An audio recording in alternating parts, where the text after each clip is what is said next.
यहाँ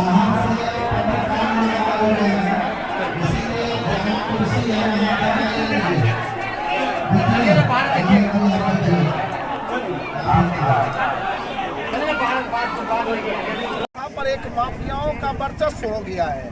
लोग यहाँ से उठाते हैं और सीधे ले जाते हैं अपने मन मुताबिक हॉस्पिटल में, और रास्ते में अगर दम तोड़ दिए तो वह पूरी की पूरी व्यवस्था को ढोंग बकता के, और इस तरह से सारी व्यवस्था बिहार सरकार की चौपट है।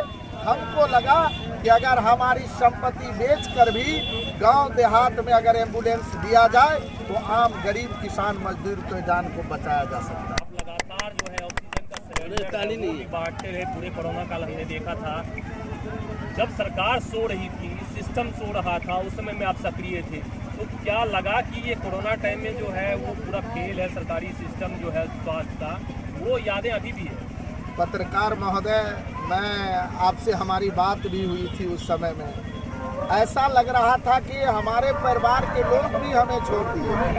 हमारे लिए अलग से रूम रखा गया था कि ये भी कहीं पॉजिटिव ना हो जाए, लेकिन और कई जो हमारे अपने शुभचिंतक थे वो कह रहे थे कि ये क्या कर रहे हैं मुखिया जी। लेकिन गरीबों का वह दर्द हमें याद है।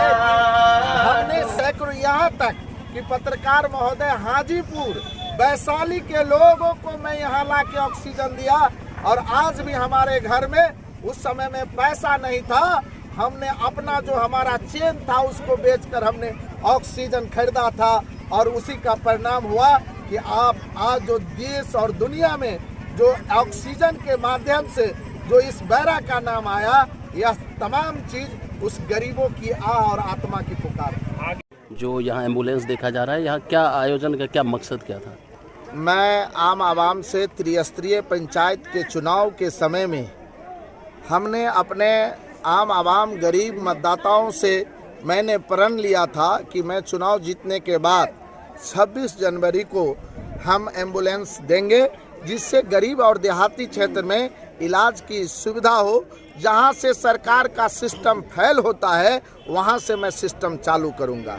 इसीलिए आज हमने एम्बुलेंस डाला है जो निसहायों के लिए पूर्ण रूप से निःशुल्क है, और जो लोग जो सबल होंगे अगर सहयोग देंगे तो सहयोगात्मक भावना से भी एम्बुलेंस चलेगा, लेकिन यह आम आवाम के लिए निश्चित रूप से निसहाय के लिए निःशुल्क होगा।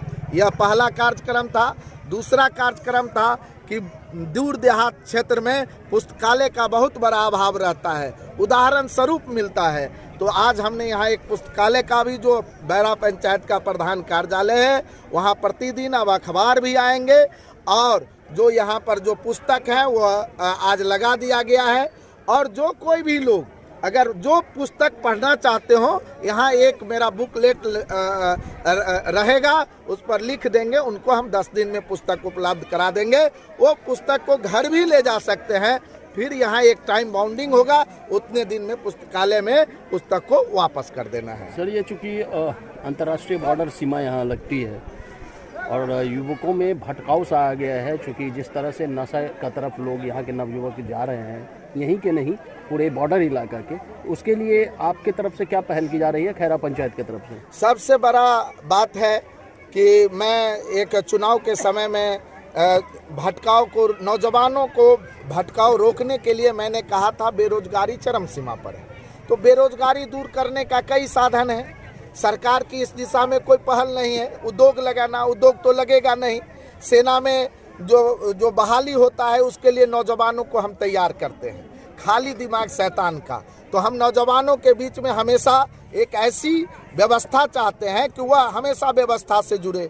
यहाँ के नौजवान अब 4:30 में उठना प्रारंभ कर दिए हैं, और 5 बजे जो बगल के ग्राउंड है इनरवा, वहाँ पहुँच जाते हैं। 2 घंटा ट्रेनिंग करते हैं, और उसके बाद 1 बजे से 12-1 बजे से संतोष सर जी के नेतृत्व में एक क्लास चलाया जा रहा है, जिसमें बाहर से भी टीचर है, ट्रेनर है, और वहाँ पर है। और उसमें से जो छात्राएं, छात्र के लिए ही नहीं, छात्राएं भी जो बिहार पुलिस में जिसमें जाना चाहती हो उसके लिए भी कोचिंग। अभी हमारे पास 35 छात्र हैं, और जो छात्र सर्वश्रेष्ठ होगा उनको हम बाहर भेजेंगे, वह भी निःशुल्क और जो गरीब रहेंगे, उन निसहाय रहेंगे, उनके लिए सारा निःशुल्क, और जो व्यक्ति अगर कुछ सहयोग करने वाले रहेंगे सहयोग करेंगे, नहीं करेंगे तो पर भी उनको आगे बढ़ाना है। हम बॉर्डर इलाके के लोगों से आह्वान करते हैं कि जो यह सीमावर्ती क्षेत्र मिथिलांचल का धरती, माँ जगत जननी सीता का जो धरती को आज बदनाम किया जा रहा है, इस बदनामी से रोकने का सबसे बड़ा प्रयास है। और इस प्रयास में हम तमाम जनप्रतिनिधि से हम आग्रह करते हैं कि आप अपने अपने पंचायत में ऐसे शिविर और इस तरीके से एम्बुलेंस जो आप देख रहे हैं, आज हमने एक एम्बुलेंस जो डाला है वह गरीबों के लिए है, जो निसहाय है। रात का मैं बात बता रहा हूं पत्रकार महोदय कि जयनगर मधुबनी से एक एम्बुलेंस डीएमसीएच एक पेशेंट को ले गया, वीरेंद्र यादव मेरे गांव का था, उसे 2000 रुपया लिया गया एम्बुलेंस को, और वो एम्बुलेंस वाले चाहते थे किसी प्राइवेट हॉस्पिटल में ले जाएं क्योंकि वो पेशेंट मरणासन स्थिति है। अब यहाँ से मैं जा रहा हूँ सीधा डीएमसीएच, उनको ब्लड की आवश्यकता है। हमारे यहाँ एक सिस्टम है, जिस वार्ड में जो कोई बीमार पड़ते हैं अगर ब्लड की जरूरत होता है तो हम लोग मिल के उसको ब्लड देते हैं। इसीलिए हम कुछ साथियों को लेकर ब्लड यूनिट भी चलाते हैं, कुछ साथियों को लेकर हम अभी ब्लड डोनेट करने के लिए डीएमसीएच जा रहे हैं। बेटी बचाओ बेटी पढ़ाओ, यहाँ मेरे गांव में पहले प्राथमिक विद्यालय था, आज 10+2 हो गया है, और अगर यहाँ से जो बच्चियाँ पढ़ेगी उनके लिए हमने रोजगार का मिथिला पेंटिंग पर हमारा मुख्य फोकस है, जो कुछ दिनों के बाद यहाँ प्रारंभ कर लिया जाएगा।